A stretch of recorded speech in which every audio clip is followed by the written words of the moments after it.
The unexpected offer. Emma was rushing out of her apartment when an unexpected knock echoed at the door. Startled, she struggled with her shoe, glancing nervously at the pile of unpaid bills. Already late for work again, she opened the door with a forced smile. "How are you today, Emma?" greeted a man she didn't recognize. "Good, I hope. If not, I bring you warm wishes from our company's director." Emma frowned. "How do you know my name?" "I am the director," he proclaimed. "I'm sorry, but I'm late for work," Emma replied tersely.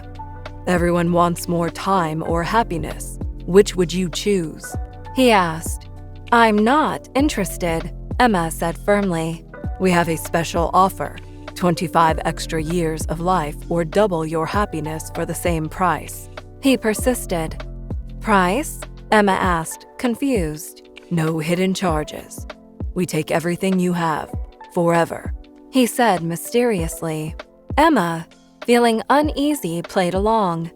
"Then give me 50 extra years or quadruple the happiness." "You could, but quality declines after 25 years. Happiness is recommended," he advised. As he pressed the elevator button, Emma thought of her sister, Sarah, leading a perfect life.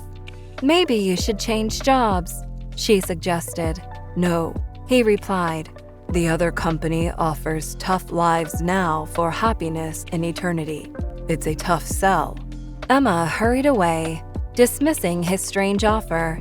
At the bottom of the stairs, she found a card with his name and number.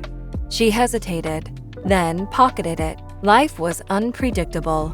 Perhaps keeping her options open wasn't such a bad idea, after all.